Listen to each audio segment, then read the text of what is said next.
I'll go ahead and call the Finance Committee to order.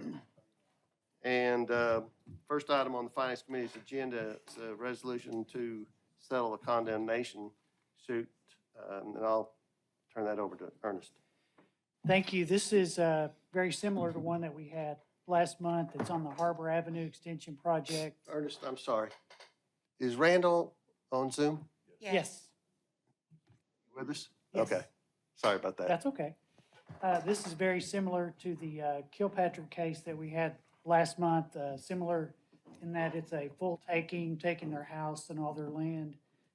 The amount of compensation is very similar as well, and the amount to settle is actually a little bit less than we settled for the Kilpatrick case. Mr. Lyle is here if you have any questions.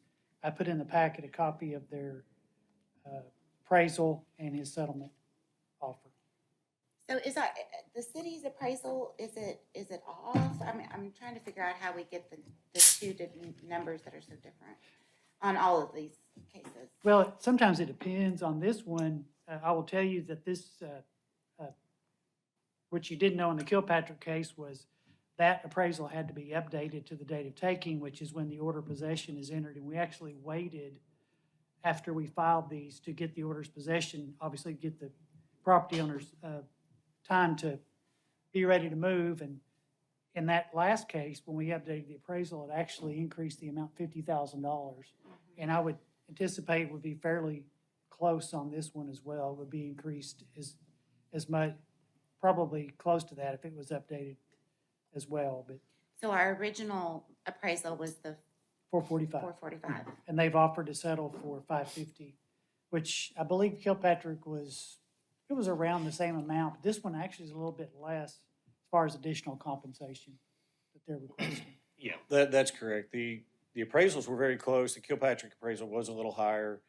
And in this case, the settlement amount is less. And it's like Ernest said, the way the process works, the city is acquiring their appraisals sometimes well in advance because of the project. And the way this one hit, we went through about the time this was being filed or being contemplated, we just had all the unprecedented explosion there, some of the, in Springdale, for a time, property values went up by about 20%. And this was in that window. And so it's 5 acres of commercial property, in a desirable location. So I think that's a. And how much is an appraisal? How much would that cost the city if they did an updated appraisal on these in the future going forward? It depends. It can range anywhere from $500 to $2,000 depending on the size of the parcel. This property, I meant to tell you, this is located at the intersection of 48th and Harbor. If you're going east on Harbor where it tees at 48th, the property is, you would literally almost drive into this property. And it's not mentioned in the materials I provided, but that's one of the incentives both parties have on a settlement is we both are paying appraisers, so we pay them not only to update appraisals for trial, but then we pay them to be at trial. And then in the way the statute works that the city operates under, if we prevail at trial, then the city ends up paying our appraisal and our costs. So that's one of the incentives. It's not really discussed in great detail, but to a certain degree, it's an incentive for both of us, but we don't have the landowner doesn't have the risk of the cost shifting dynamic when it comes to trial that the city does. I just thought possibly going forward, if the pandemic is still here and it's still affecting the cost of housing, that maybe we should go ahead and redo some of those appraisals to see, if we're close to matching or not. That's a fair point. I'll tell you on this particular project, there were 3 full takings. And Kilpatrick was one. This is the second one. And the other one is actually on the east side of 49. Mr. Lyle represents that property owner as well. I can tell you that the compensation in that case is not going to be anywhere close to what these two cases were. So how much land are we taking here? It's 4.8 acres plus the home site, plus the home itself. Where someone was living? Yes. Yes. Yes, the Correa family had owned this property for 17 years. And like I say, and what illustrates the appraisal on our side is when these were real, appraisers are always doing theoretical. They're looking at something that happened maybe 2 years. Some of the sales that are used in these appraisals are 2 or 3 years old. So, but the landowners, when they get taken, they have to go out into the current marketplace. And so like in this case, to find anywhere, not even close to, but to find 3 acres with a similar size house, they had to go way out onto a gravel road west of the city limits. That's how, so that's when the landowners are affected. It's not, what, like we see right now in the market right now, every day in Springdale, you have properties that are selling way above what would be an asking price or an appraised price. And it's because appraisals are always backward looking and market conditions are today. And so there's a pretty big disconnect right now. Any action?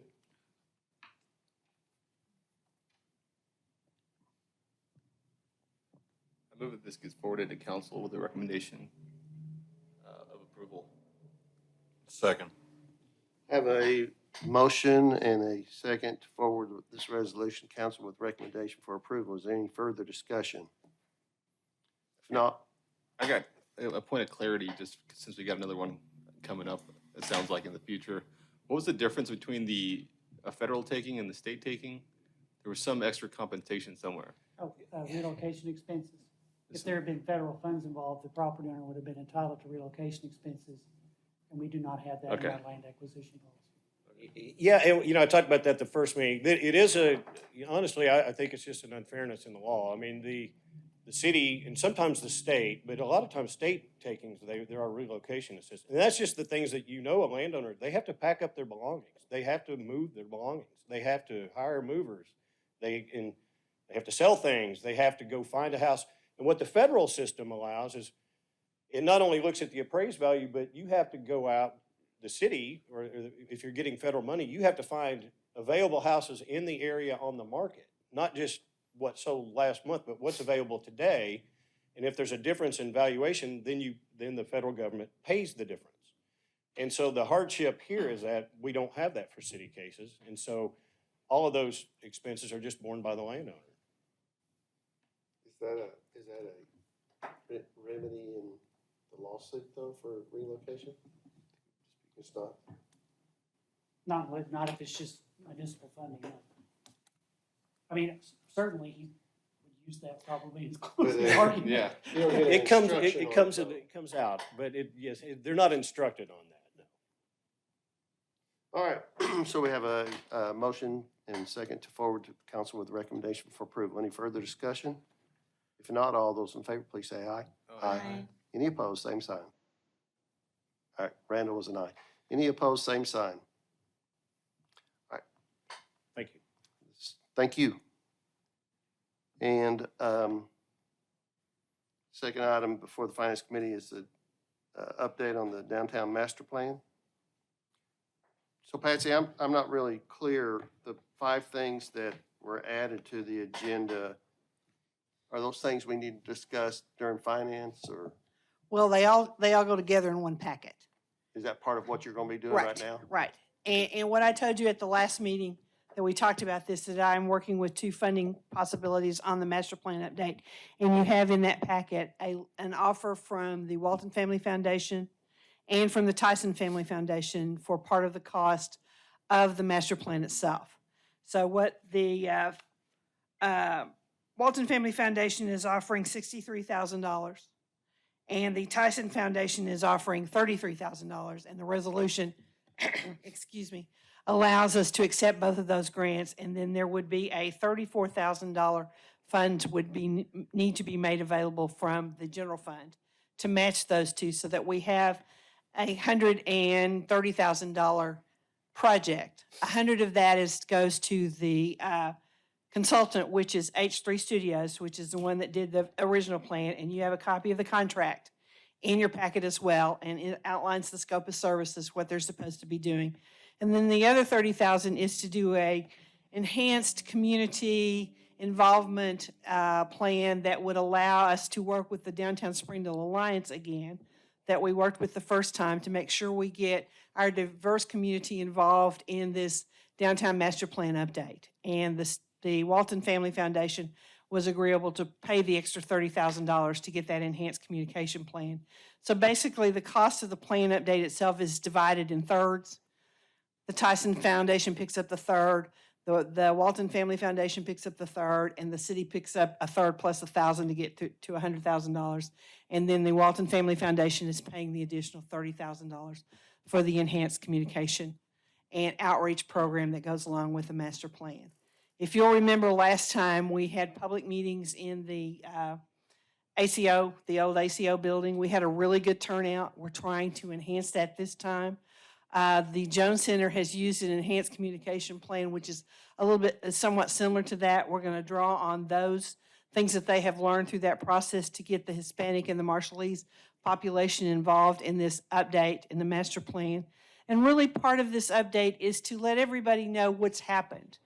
And, you know, we had an adopted plan, and to let it emphasize all of the good things that's happened. That the plan wasn't just a product that was laid on the shelf and nobody paid attention to. We've really had some really strong implementation. We've had some strong involvement by the private development. Also in your packet was letters from some of the downtown stakeholders who are supporting the city's efforts of doing this update. And so that's the total package that you have now. What we will be taking to the council is this resolution that authorizes the city to accept the 2 grant funds, to allocate the $34,000 out of capital fund, and to allow the mayor and city clerk to enter into the agreement with H3 so they can do the master plan work with us, and to enter into an agreement with the Downtown Springdale Alliance so they can bring forth the communication plan. So that's basically what you have, and that's kind of what we talked about last time. It's just all the details are there, and we can announce because those grant offers have been made to the city. So is there a resolution that goes? Yes, you should have got a resolution too. It should have been in the Dropbox. The resolution is there, and it kind of explains what I just told you of how we got to this point and what the need for the master plan update is. I mean, we've had some big investments in downtown since this plan was adopted, more so than what we expected. I can tell you we got a project submitted for review just this last time, which is another $24 million project in downtown. So the plan is working. The aspect of the plan, I think that's the weakest that we need to make sure we address, and what's outlined in the work session, in the work document with H3, is to talk about how we maintain housing in downtown Springdale so that it is available for all kinds of housing, affordable housing, workforce housing, all the different ranges of housing that we need in downtown to help support all the economic development that's going on in downtown. And I can go on and on. Y'all just have to tell me what else you need to know. So, if we could just, I wasn't quite clear on all those grants and how much everybody's paying.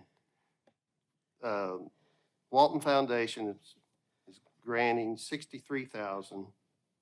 Tyson's is granting $33,000, which comes to $96,000. And then we're going to spend $34,000 out of the general fund. Is that correct? That's correct.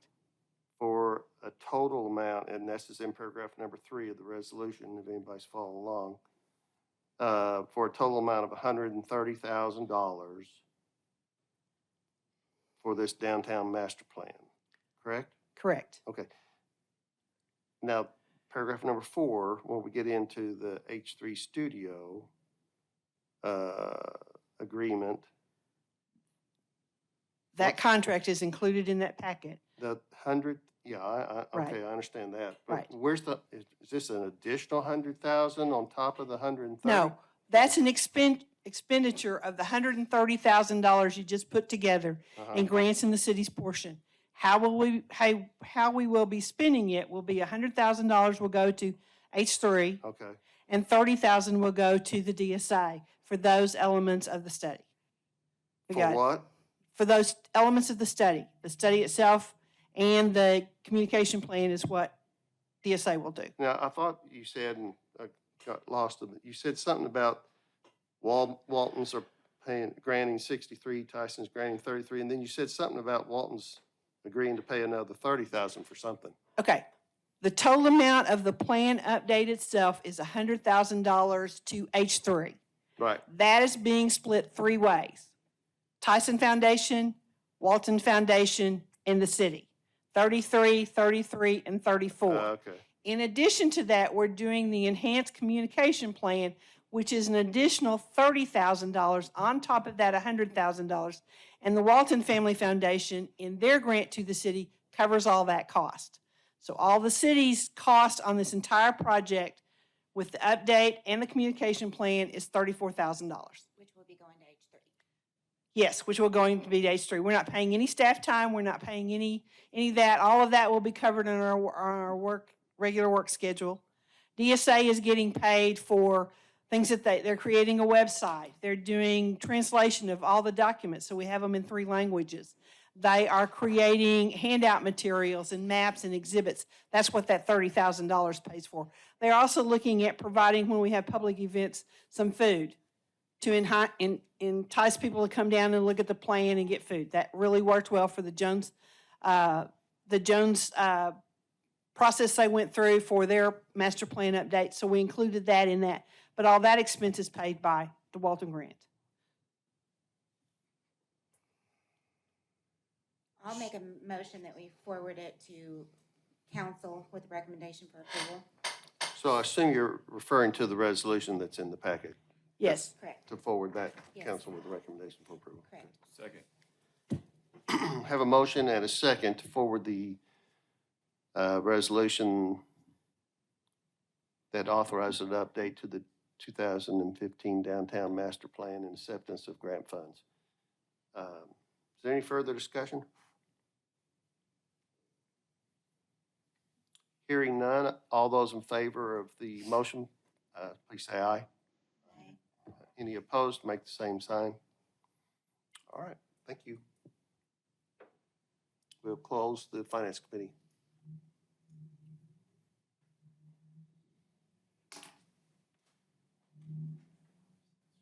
What is the next thing? Committee of the whole. Yeah.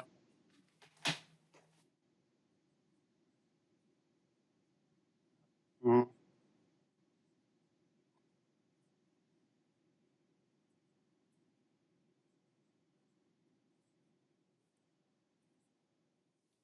Okay. All right.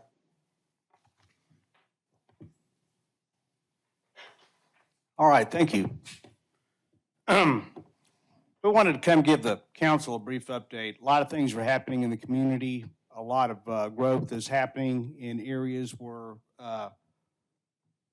basically infrastructure is limited, to let you guys know what we are doing to try to stay ahead of that for the very near future and what we're going to have to do longer term. Also, to give you some updates on some other things, such as, let me go to the next slide. Hi there, we want to give you an update on Bethel Heights.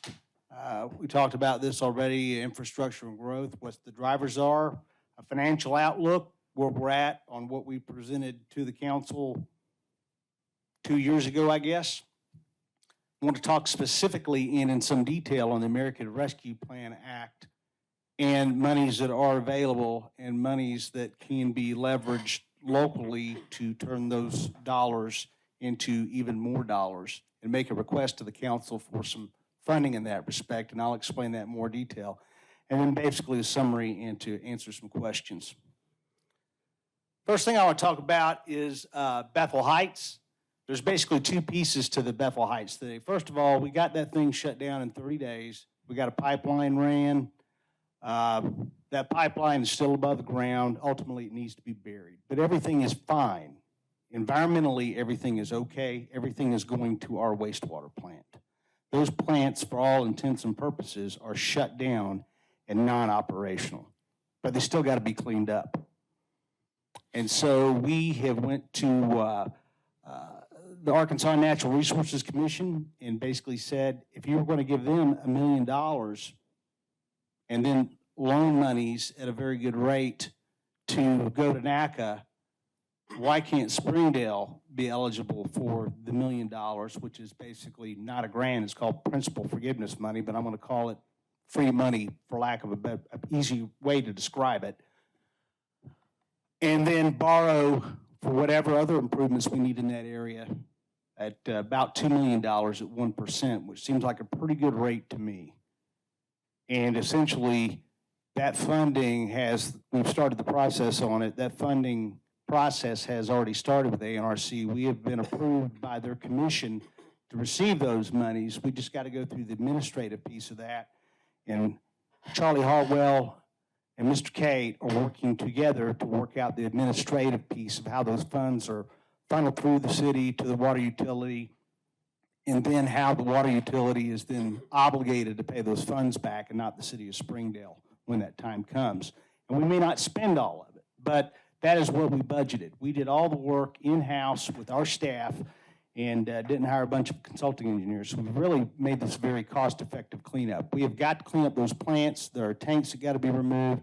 There's liquid still underground there in vessels that has to be disposed of. There's just a bunch of work to do.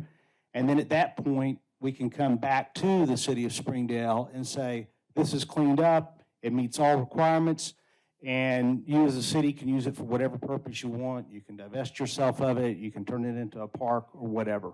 But all that work has to be done first. Yes, sir. When you keep saying clean up the plants, what are you referring to?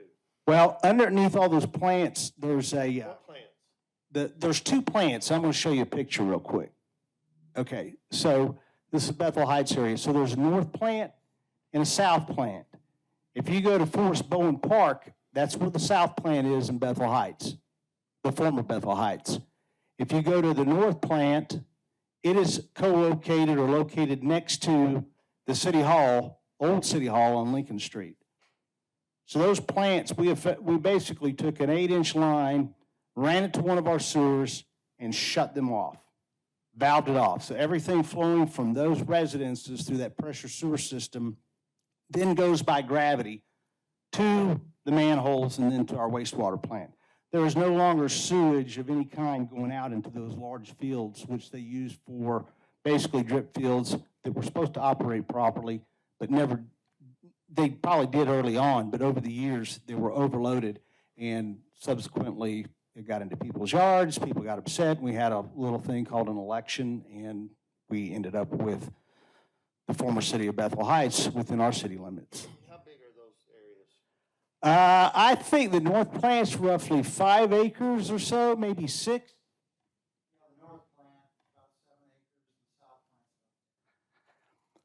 And right now, there's a walking trail around the south plant, and that's enabled that to stay pretty clean too. So that property belongs to the city of Springdale. What we're working with the administration on is the only thing we want to keep. There is a building there that's in really good shape that we would like. South plant?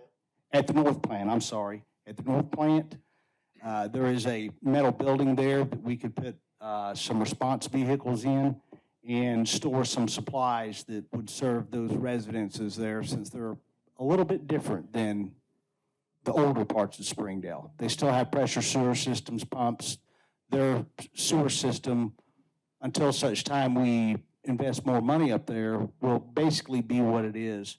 And I would not suggest to the city council that we need to do that anytime soon. It seems to be working okay. We take care of it, and the sewer is not flowing into, raw sewage is not going into people's yards. So I don't think that's anything we need to do near term. Now, we do need to do some improvements up there, and I'm going to talk about that. Once we get the north plant, south plant cleaned up and remediated to the state satisfaction, we can then get the permit pulled for those 2 plants. I still have to sign an operating report for those 2 plants every month, because it's still they are still technically permitted wastewater plants. And we just write ceased operation in a big black marker. I sign them and we send them to the state. But to get them closed and withdraw those marks, we gotta do a bunch of work.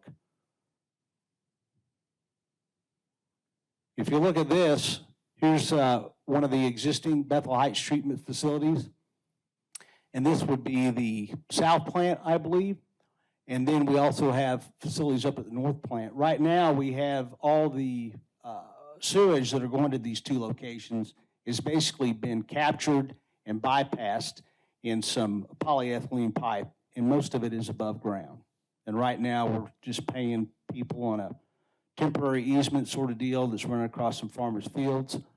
What we really want to do, once we get the plant's taking care of is we want to tie this whole system in to a gravity sewer system. This would be an improvement that we would use the $2 million for at 1% to improve the sewer system there on the, near the Oak Avenue facility, which is also known as the Forest Bowen Park. Eventually, one of these days, as time allows, that sewer would stretch on up to Highway 264, which it originally was intended to in the master plan. But since we're in here doing some of this work anyway, and some of these facilities need to be improved, we thought we'd go ahead and install infrastructure here that would help this region for the future as far as drainage goes, sewer drainage. So, if there's any other questions about Bethel Heights, I'll be happy to answer them based on what discussions Rick has had with ANRC and what few emails I have had. We're doing just fine. We need to get our paperwork done by November the 1st. And then there are a bunch of other hoops we need to jump through, being this money is coming from the state. So we probably will start with the permanent construction sometime around late summer or early fall of next year. So Heath, what's the total cost of the cleanup, and what is it that you're asking the city to pay? Basically, we're asking the city for nothing on this project. This is water, this would be paid for with water and sewer funds, basically are paid back. It was just that the 2%, or the $2 million at 1% was a really good deal. It's only available to cities within the Illinois River watershed, which we are a part of. And then the $1 million in principal forgiveness money was part of the deal. So we essentially borrow the money, we have to pay it back, but by getting the $1 million, it clearly offsets the amount of interest we pay. Now, the city is going to have to pass a resolution authorizing to do some of these things, but it would not come out of the general fund or any funds directly from the city of Springdale. So it's more or less to let the council know we're starting to secure funding for this to get it cleaned up, that the state, I think, in appreciation for what we have done, we solved a problem for a bunch of people, folks. The governor's office, ANRC, ADEQ, health department, and got that cleaned up. So I think that's one reason we got the $1 million. There was some resistance from the Natural Resources Commission, and they basically, the staff basically said such that Springdale stepped up to do this. And you're sending the wrong message to communities who are willing to take on a problem and help solve it as opposed to run away from it. So, Thank you. does that answer your question, ma'am? Yes, it does. I think we'll have a discussion about that probably next committee. Yes, sir, we will, and the communications we have with ANRC will be bringing forth a resolution to both the council and the commission to make the administrative wheels move on this to begin that process.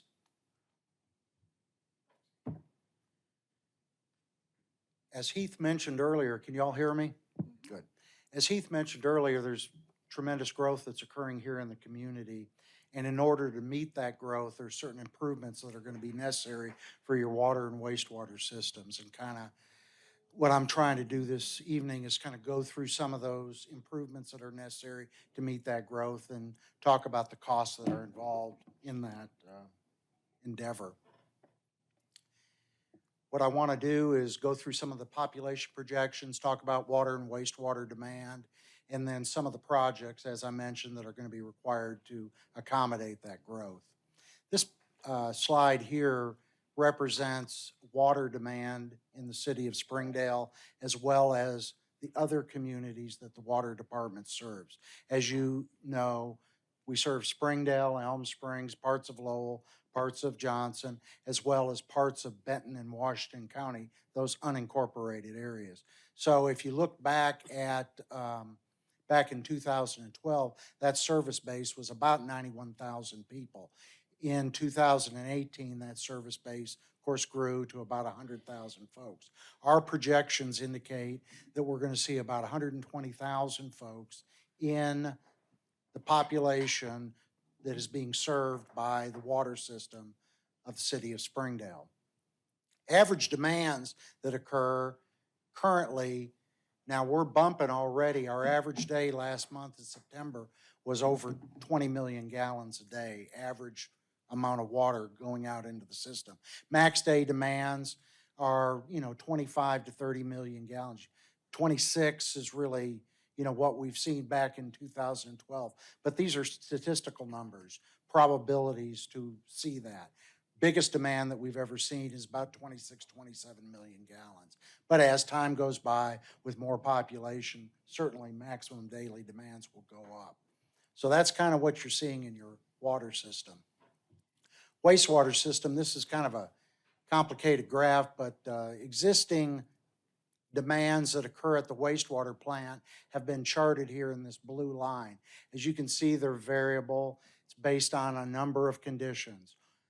Certainly, when everybody's at home and there's a football game going on, everybody goes and flushes the toilet, we see things happening at the wastewater plant. Also, when it rains, unfortunately, you have a system where parts of it are well over 50 years old, and those systems leak. The utility spends a tremendous amount of money every year trying to stop that leakage, or what we call inflow and infiltration, or I&I, into the system.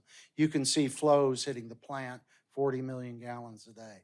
But as time progresses, you're going to get more wastewater coming into the plant. These are the projections that we use for sizing those facilities, making sure we have facilities in the correct orientation and placement so that we don't hamper growth in the city. Again, this is all done through master planning. We do that, or have been doing that, on a 5-year planning cycle. Our last master plan came out in 2019, and next year we're going to be starting that process. This process takes several years. We have to go out and flow monitor in the system. We take pressure readings. We do projections. We look at systems. We have computer models that simulate what happens in the system, where those demands are imposed, so that we can assure the customer base, our patrons, that we'll have water at the pressure that's necessary and be able to serve them by collecting their wastewater and treating it responsibly at our wastewater plant. The problem with master planning is that we can only guess so well on where that growth is going to occur. And that's what I'm talking about here in the bottom of this slide, the variability to meet the spatial requirements and growth patterns. We sit down with our planning department, we sit down with the Northwest Arkansas Regional Planning Commission, and then we also look at open space to decide where planning or where growth can occur. Well, it happens sometimes, sometimes we hit pretty good, sometimes we don't, and we have to be able to adjust those plans to meet those conditions. That's where those computer models really come into play, so that we can impose those demands and see how the system reacts. If you look at the water system and you look at the anticipated 2025 maximum daily usage, and you impose that on the system, this is the kind of output, or graphical output, display output, that you might see during a condition like that. I can tell you right now, the red dots aren't good. We're regulated by the Arkansas Department of Health, and we have to maintain 20 PSI minimum in the system during fire flows, during maximum demands. And what we are seeing in the Peaceful Valley area right here, essentially 40th Street, here's 412, running right there, Carly Road area, we're seeing pressures that are below 20 PSI. That's a high altitude area anyway. Those, the pressure is based on how your elevation with respect to the water surface elevation in the tanks. So that area sits really high in Springdale anyway. So you would normally assume that that's where that's going to occur. So anyway, to anticipate that, a project is going to be necessary, and I'm going to talk about this. This is one of our biggest projects coming up over the next 5 years, and we're working in conjunction with the Beaver Water District, as well as your partners in Fayetteville, to build facilities to help accommodate that growth. This is kind of a spatial representation of what's going on. Beaver Water District is located here in the northern area along your northern boundary. The green line represents your service area, or the areas that Springdale Water Utilities serves. If you'll go along Highway 265, you'll see those water storage tanks that reside on that hill. There's 25 million gallons worth of storage sitting up there. There are major transmission facilities that go from Beaver Water District to that tank farm. For another spatial representation, the Arvest Ballpark's located right over here. If you take and reduce that map and only show the big lines 16 inches and bigger, this is what you have. This is the grid system for the city of Springdale. There are 3 transmission lines, a 24, a 36, and a 48-inch line. You have a 24-inch line along 264, and then along a corridor basically central through town and along 412, you have a 24-inch line and a 36-inch line in certain areas. You can see there's a large gap here on the western side of town. Gene George extension, you just completed that with the extension of Gene George to Elm Springs Road. If you'll notice, when that construction was occurring, there was a 24-inch line put along the western side of that road. The intent is to complete a loop in that system. It will provide the ability to transmit water to our customer base, as well as provide certain redundancy. Several years ago, the 36-inch line broke. We lost just about everybody's water pressure in that area with all those red dots. I mean, their water pressures went down to 0. Well, and luckily, we were able to get it back in place and get it going to where we didn't have to issue boil orders. But as you have more growth in the system, you certainly have more demand, and that's what you're seeing with those red dots. There's been a long-term plan that's been on the books with Beaver Water Districts and the cities, Bentonville, Rogers, Springdale, and Fayetteville. And that is to build a 60-inch transmission line from the Beaver Water District out to an area near Shaw Elementary where a booster pump station will be built.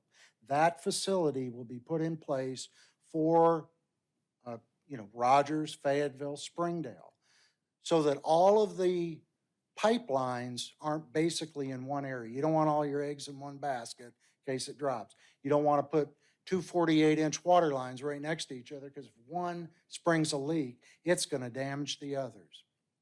So anyway, the plan is to build this pump station out there.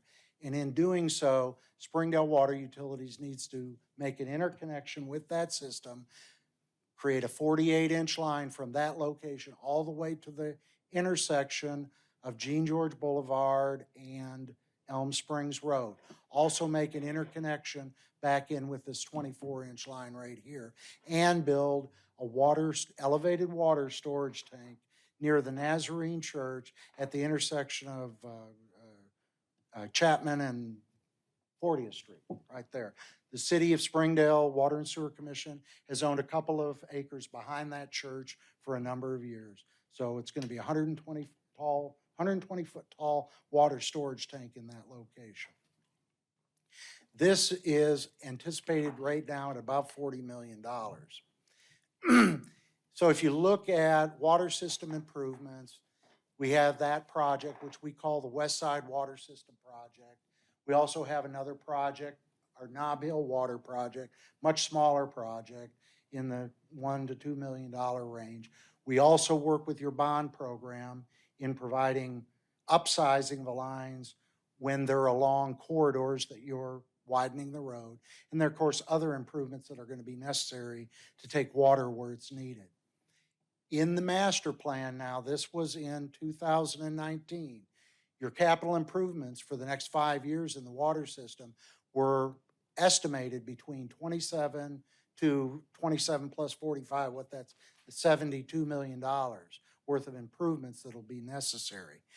As you well know, the climate today with respect to construction is extremely variable, and prices have raised considerably. We're finding right now that you can't even get pipe within 2 months it takes to get pipe on a job. So it's getting very difficult to get certain supplies to build these projects. But in the 5-year window, there looks to be, like I said, $60, $72 million. and in build-out cost, as time goes by, another $111 million being estimated just for water system improvements in your community. Wastewater system improvements, very similar sort of situation, same sort of master planning, be able to collect wastewater as necessary. You only have so much capacity out there in your system to be able to collect wastewater and transport it to the wastewater treatment plant. There are a number of sewage pump stations that exist within the system, and I'm going to talk about certain areas within the community where improvements are going to be necessary to meet the demand. One area is the Clear Creek Drainage Basin, and I'm going to hopefully help you understand where we're talking about. This is Highway 265 right here, this north-south corridor. There's the airport right there. Here's 412 as it goes out east. School of Innovation right in this location right here. The red line represents your boundary. That's city limits for wastewater. We don't serve sewer customers outside the city of Springdale, only in incorporated areas of Lowell, Johnson, and Springdale. So that's kind of the area that we work in. This is a representation of the collection system that exists out there. It's basically broken into two general areas. One is the basically the Clear Creek lift station area and the Butterfield Coach lift station area. There are two primary lift stations. This one is located along Highway 265 by Electric Avenue. It sits way off the road. Probably wouldn't notice it if you drove by. But it's a major pump station in your collection system. The other one is, this here is Ivy Lane, or I guess that would be called, that's Don Tyson Parkway right there. So it just sits south of that, west of Butterfield Coach Road. And it's a pump station that resides in that area. This one was built back in the day when Terminelli was developing in this area out there. If you look at what's being served currently, it's being represented by this purple color, if you will. If you look at that, in the Clear Creek Basin, there's about 3,000 residential customers, about 200 commercial customers. If you look in the Butterfield Coach area, there's about 650 residential customers and 9 commercial. There's not much commercial going on out in that area. If you look at what is being planned out in that area, that's being represented by these red boxes. In the Clear Creek Drainage Basin, alone in this area, there's another 424 residential units being planned, or a 14% increase over the 3,000. If you look over here in the Butterfield Coach area, there's almost 1,500 additional customers being proposed in that area. And if you look at the increase, that's 230%. That's a tremendous increase. The thing that's not really being shown on this drawing is that all of these customers, these 1,400 customers, go from this pump station into the Clear Creek pump station. So if you add that increase here, that increases this residential demand base by about 60%. Those pump stations weren't designed for that capacity. They just weren't. Let me give you a little background here. This pumps into the Clear Creek pump station. This pump station pumps into the Robinson Lane lift station, which is located by the Tyson headquarters. And then in turn, that pump station pumps all the way to the wastewater plant at Silent Grove Road. Excuse me, I'm getting dry up here. To accommodate this growth, we're going to have to upgrade the Butterfield Coach lift station, the Clear Creek lift station, and fortunately, there's enough capacity in the Robinson Lane lift station to accommodate this growth, but not much more. So at some point in time, after this occurs, we're going to have to build another force main from the Clear Creek lift station all the way to the Tyson headquarters to be able to get that fluid to that location. And then probably at that time, you're gonna have to build another force main from that location all the way to the wastewater plant. That's beyond 7 years with the type growth that we're seeing currently right now. Now, again, this pump station does not have that capacity. It's been commonly referred to by folks at the water utility as the temporary Butterfield pump station. It's got a gravel parking lot. It was put in at the very least cost. That pump station has to double in capacity. The Springdale Water Utilities staff, engineering staff, is doing the design for the upgrade of that pump station. The Clear Creek pump station, we've hired Olson Consulting Engineers out of Fayetteville to help with that design. We have also worked with developers in this area. Those costs shouldn't be borne by customers that exists out there. The process has always been to work with those developers to share the cost of upgrade. And the way those contracts are put together with those developers is the commission is paying for half of the cost of the upgrade required for those subdivisions.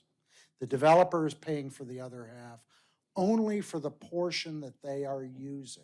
So if they need another 100 gallons per minute, they're only paying for 50 gallons per minute capacity for those upgrade costs. We've signed contracts, or the commission has signed contracts with those developers, just like it's been done with Gary George, just like what was done with Terminelli when these were originally built out here, these subdivisions, and the pump station that exists out there. And those contracts are in place with those. We've got a very tight time frame to get all that work done in the next 2 years to accommodate these subdivisions to being built. The other thing that is in the hopper, if you will, is what's going on the west side of town. It's a representation. You can see Lake Elmdale right there. It's not the best map in the world, but 412 is right here in this location. Of course, 49 runs north and south right there. This is Harbor Meadows. Representation of the collection system out in that area. There's a couple of pump stations. We have the Harbor Pump Station. Looks like a house out in there in that subdivision. That collects this entire region west of the bypass. It in turn pumps it to the Benton Farm lift station that looks like a barn over there just west of the quarry on city property. Then in turn, that pumps from that pump station to the wastewater treatment plant through a force main right there. If you look at the existing growth or existing projects that have been built and are completed, is represented in this purple, represents about 1,500 residential lots. The red areas are what is being proposed currently. If you add all that up, that's another 1,000 lots or residential units. You know, there's quite a bit of multifamily housing, you know, 1 and 2 bedroom apartments that exist out there. So that's about a 70% increase in demand in that region. I'll go back to that. In order to accommodate that, a new force main is going to be required, basically from that Benton Farm lift station all the way to the wastewater plant. Similar sort of situation is going on in Lowell with growth that's occurring up in that region. We are working with the city of Lowell, their mayor, their consultants, to accommodate that growth, basically so that they pay their fair share of any improvements that are necessary to accommodate that. The commission's not going to pay for half of that. They're going to pay their fair share or 100% of what they need to accommodate that growth. They go, basically the city of Lowell goes in the Benton Farm lift station and in turn is pumped to the wastewater plant. Other wastewater improvements are a improvement to the force main of the Brush Creek lift station. That serves basically the John Q. Hammond Center, all that area along 412 by the bypass. An additional force main is going to be necessary to accommodate all the future growth that's occurring in that location. That pump station is essentially at capacity. That's estimated at about $1 million. Your city staff is doing that design and engineering as well. The biggie out there is the wastewater treatment plant improvements. This current aerial photograph of that. There's going to have to be a couple of clarifiers built out there, high service pump station, new piping to equalization basin. The estimate right now on that project's about $40 million. Very similar slide that we looked at with the water system. Clear Creek improvements that are necessary with the Butterfield Coach Lift Station and Clear Creek Pump Station, Benton Farm Force Main improvements, the Brush Creek that we talked about, wastewater treatment plant upgrades that we've talked about. We're also upgrading facilities throughout your bond program where streets are being widened. And then there's also other small projects throughout the system that'll be necessary. Capital improvement program estimated the costs at about $52 million. Again, growth-based. If you look at the 5-year or the deferred projects that are strictly based on growth, you can see there's another $120 million. So you're looking at, that's $170, $180 million worth of improvements. And then over the build-out period, there'll be another $100 million worth of improvements that are necessary. So with that, you can see that there's some financial obligations that are going to have to be met to manage those projects and have funds available for them. With that, I'm going to let Heath continue on with the program. As the council knows, we have a 5-year planning cycle, and we have done a pretty good job of keeping up with that planning, and projections have been pretty good.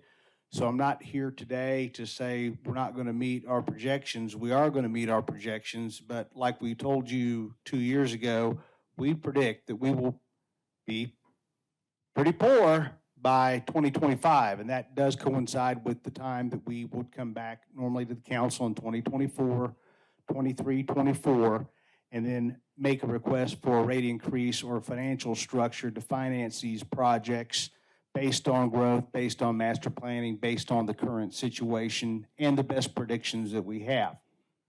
So if you look at this projection, this is current. You can see out to 2022, 23, and 24, we basically remain solvent without taking on any real debt other than the Bethel Heights thing, which we want to keep in a separate bucket for accounting purposes anyway. But in 2025, we definitely reach a point where we're bleeding red and a lot of red. And a lot of that's based on what Rick showed you, a lot of growth. Because that growth has happened, several other dominoes have had to fall or will have to fall in order to keep up with that growth. Of course, that's all subject to change. I don't like to be Chicken Little and say the sky is falling, but the bottom line is we are solvent, like we said we would be, until 2025, and I think we were, situation in 2025 is there's about a $26 million shift between the number we projected and that number based on all the projects that we have in the hopper. Now, there's this thing I'm sure you're all familiar with called the American Rescue Plan. And kind of the joke we have, but I'm not kidding, is that as long as the federal government maybe or others may be flushing money down the drain, I'm going to reach in with both hands and try to get as much as I can for Springdale. Far too often when there's a pot of money sitting at the state, it goes for projects in places that may not have as much growth as we do. But when you look at where those dollars get spent, they may not be a very good return on investment, whereas spending that money in a growth area like ours would be a very good return on investment for both individuals and businesses. So as we move forward with a project, our wastewater plant is currently at 90% plans. We have those plans put together. We are starting the process of filling out the ARPA application for the state. There's $1.5 billion at the state that's being handed out. Some of it's for COVID. Some of it, like the local ARPA dollars, is for things like infrastructure, hard infrastructure like water and sewer. And so we know those monies are there. We think we are in a very, very good position as far as a city and a utility that we have 90% plans to meet some deadlines. Number one, the state has to have this money allocated by 2024. Number two, the projects that are approved and given money by the state have to be complete by 2026. You have to understand, to get to these 90% plans that we have today, we started that process 4 years ago. So I would challenge people to find another utility or another city in this state that has a project in such a ready state to be truly shovel-ready. And we could actually bid this thing in December if we wanted to. That's how ready it is. And y'all know from the road bond projects and several other things in the city that that is a long and arduous process. It just doesn't happen overnight. If we get the $30 million that we are requesting from the state in terms of the ARPA money, and we plug that into the financial outlook, we see a much different story. We still see some red in 2026, but it's not as much red. And this is without consideration of rate increases or any other financial changes that may happen. This is a projection, but it's a much better projection, and you would think with $30 million it would be a good projection. So how do you close this gap? Well, there's been a lot of ideas floated out there. We can keep doing things the way we've been doing them, and we can just do rate increases across the board. You can do a tiered rate increase system where residential's one rate, industrial's another, and commercial's another. You could assign costs to certain customer bases based on areas of the city, the age of the infrastructure. I mean, you could really get down to neighborhoods even, which would be very complicated, but you could do it. You could do a combination of things. You could do a rate increase and then a capital recovery plan, whereby infrastructure that you had could be built in advance, but then that cost could be recovered as people started to use the facilities.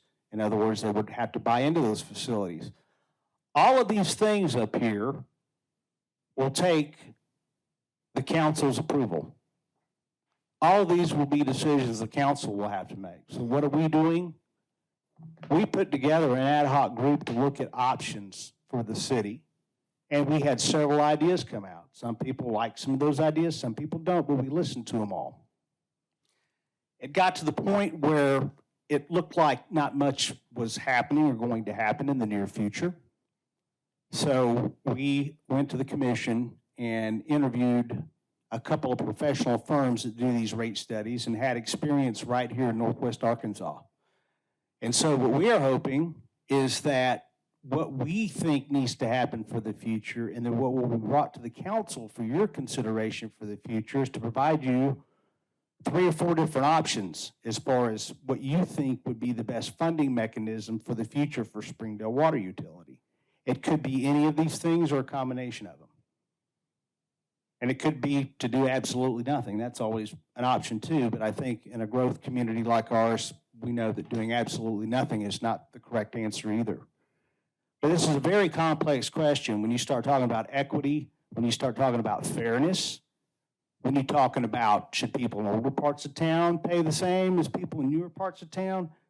And so I see all sides of the argument, but I also see the pros and the cons, and there's just no easy answer. So you got to base it on some kind of science, and our staff just simply does not have the depth of experience on these matters at a national level to do that. So that will be brought to the council. And one thing I will be asking the council for tonight, we talk about augmentation of governmental resources. There is money out there under the American Rescue Plan Act. We have had representatives in Little Rock working on our behalf, Springdale Water Utility. And the first question we ask, well, what's a good project to bring up? What would you fund? Well, I can tell you when this ARPA money came out, I know cities that literally sent a wish list of 100 projects to the state. They sent out a survey. They sent out 100 a Christmas list. Anybody remember the wish book? You go in there and circle the things you wanted Santa Claus to bring you. Anyway, a wish book. So it becomes untenable. We came with one project, and that was the wastewater improvement project. Why? Because we had 90% plans. It was a good plan. We did with Garver. We had that project defined, and we'd worked on it. We knew what it would do, and we were ready to go to bid. So we think that's a huge leverage thing, because if the dollars don't get spent at the state level, they go away, like a lot of other things, like a lot of other monies that have been sent here locally. So we found out that what they wanted to see was local money from the locality, money from the partners, money from people involved in the area. In this case, it would be Springdale, Lowell, and Johnson, because that's who we serve sewer services to. It would serve both Washington, Benton County, so it has a regional aspect and a regional impact, which would also weigh heavily in favor of Springdale being considered for additional ARPA monies. Part of this funding, I would ask the city council to consider. I'm asking the city council for $3 million of the ARPA money, and not necessarily immediately, but a commitment to $3 million of that ARPA money to put towards the water or the wastewater project that we are working on. We think that would carry a lot of weight. That, and coupled with $8 million from the Water and Sewer Commission, and quite possibly, I've had nothing official, but I've had support for $500,000 each from Lowell and Johnson to add to this, would put together a package which would cover approximately 25% of the cost. Would that be ARPA money? It would be ARPA money, but it'd be local ARPA money. And they keep harping on that. They even ask us why we didn't go to the counties. Well, the counties aren't giving us anything. And if they do, we've been kindly put on a list, and if there's any money left over, then we might get some. That's more or less what we've been told. So what they're saying is, if you get the monies here locally, anything that's been allocated to you either through ARPA, or even if it's, even if it's something you dug up out of a mason jar in the backyard, that's what they're looking for. What is your community putting forward as a piece of this? So we can indeed turn that $1 we do here locally into When are you wanting that money? Before 2026. The And- ARPA money, the $3 million? Yes, sometime before 2026. And is that part of our 10.6 that we get? Is It's that we part of the, discussed, Colby? Colby can explain further, I'm sure, but it's a little over $20 million that's Right, coming to the divided city. up into- So we're not asking for $3 million right now today. And we know the city's got other things they're looking like revenue recovery. I mean, we get that. So that is my request to the city, is to chip in on this project to help make our prospects look a lot better for getting the $30 million that's sitting up at the state. And I know it sounds crazy, but that's exactly what we're being told that we need to do to So is make that this a gonna- really good project. Sorry. If that money doesn't come through, but we've earmarked this 3 million, then that goes away and we don't have to pay the 3 million. Well, your concern is the same one that the Mayor Johnson had. He says, what if the money doesn't appear? I said, if it doesn't appear, it doesn't appear, and we go to Plan B. And that's we go out, we'll have to borrow the money. Wherever we're short, we're going to have to go out and borrow that money. And that's a part of this whole thing too, with or without the ARPA money. We need to consider the fact we may need to bond on a major project in order to flatten out that curve of deficits that's in the future, somehow that we can bridge that until we get the major projects out of the way, and we should be good for the next 20 years or so. So without the 3 million of our ARPA money on the city level, then we would have to, or let's say, and you don't get the grant that you're looking for, then what would that cost be for our city outside of? That's a real complicated question, because 2024 is going to be a very, I call it, magical year. That's going to be the end of all allocations. we're going to be in a position where we're going to have to either decide to bond, go into debt, or find some other funding resources, and we're going to be completing a master plan for that. But regardless of what the amount is, we'll have to figure out how we're going to bridge it. So if the city didn't come through with the $3 million, we'd still march on. The big question comes politically is why didn't your city chip in on this project? And Lowell and Johnson perhaps did. And so we're selling this thing to a committee of people that really don't know us. They think the streets are paved with gold in Northwest Arkansas. And they think that our needs are not real. They are needs, but they're different needs. I don't have rusty water pipes and main breaks every day creating boil orders. But we have other needs if we're going to accommodate growth and healthy growth in Northwest Arkansas. We're going to have to plan ahead and do the things we've been doing. The unfortunate, yes, sir.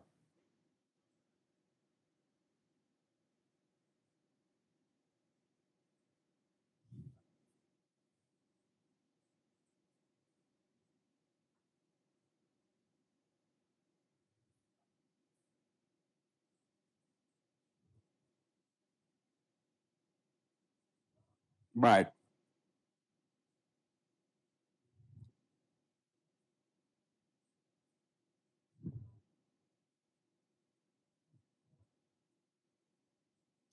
Correct.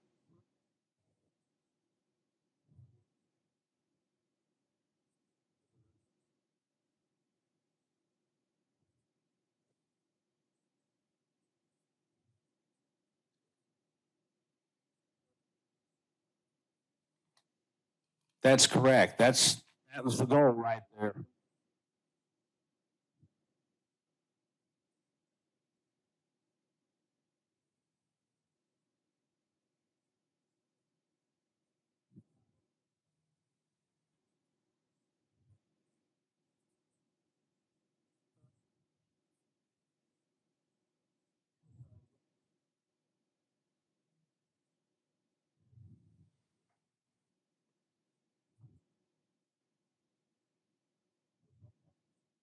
It could be, yes. It could be conditional.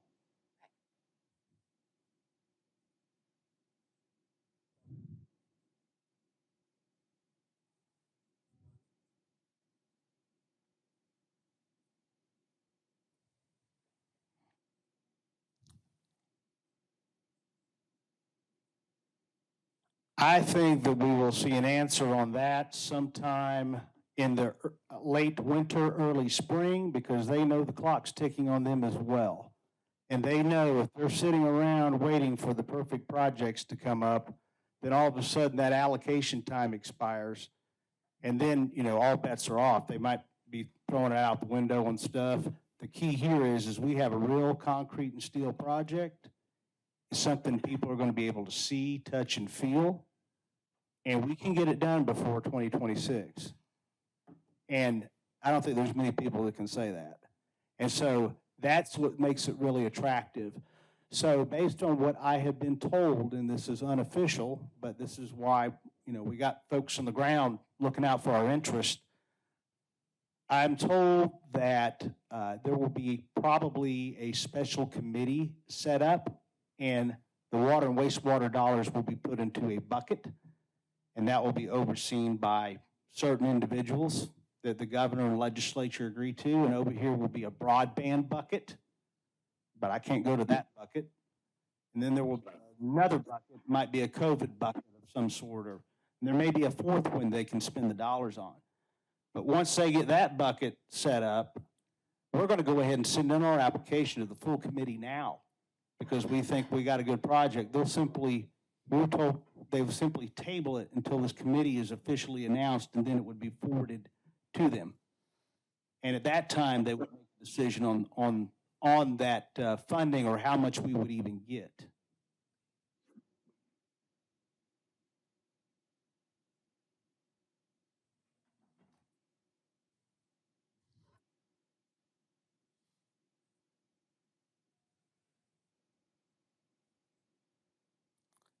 Yes, we want to be able to put that in our cover letter at least. I wouldn't need anything signed in blood. But, you know, if everything blows up, and one of the mayors of the other city said the same thing, he says, crap, he says, I'm a pessimist. I may never see the other half of my money. What happens then? I said, well, we just got to back up and punt. That's all we can do. You know, when we're promised something and we're counting on it, it's kind of like a paycheck. And then when it doesn't happen, you got to go to plan B. And that's awfully painful sometimes, but we may be discussing those painful options.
I would think,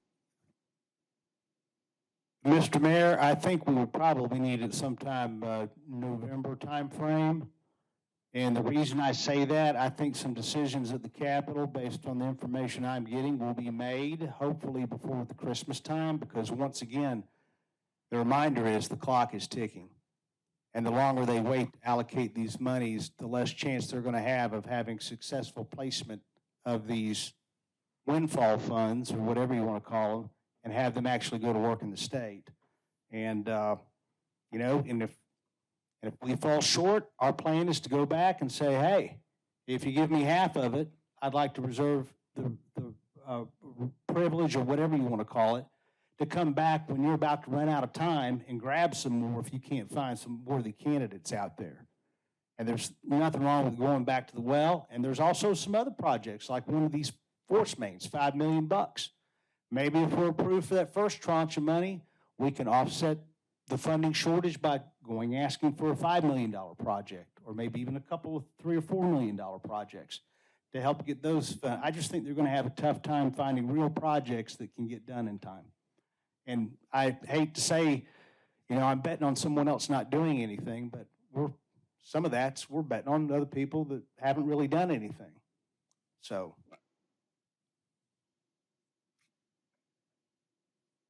Is there a way you can send this to our email so we can have the presentation to review?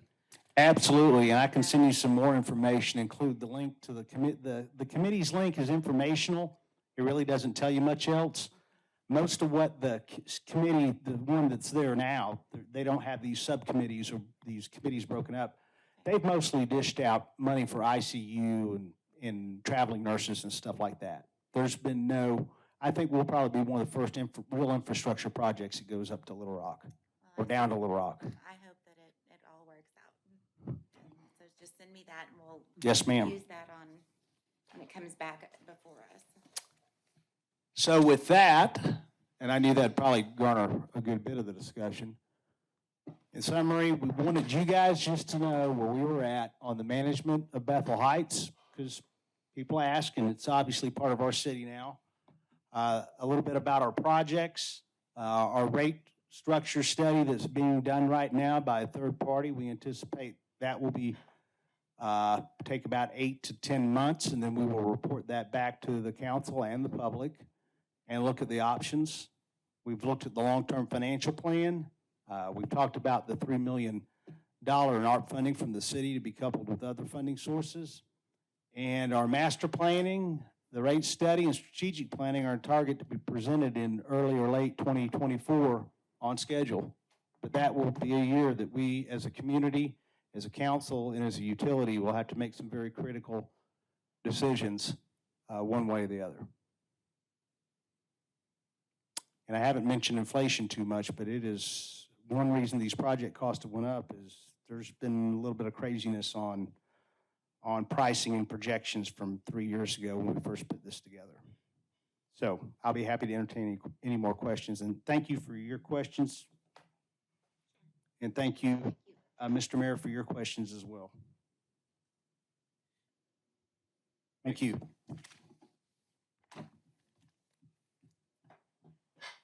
Well, I'll call the committee of the whole adjourned. Thank you.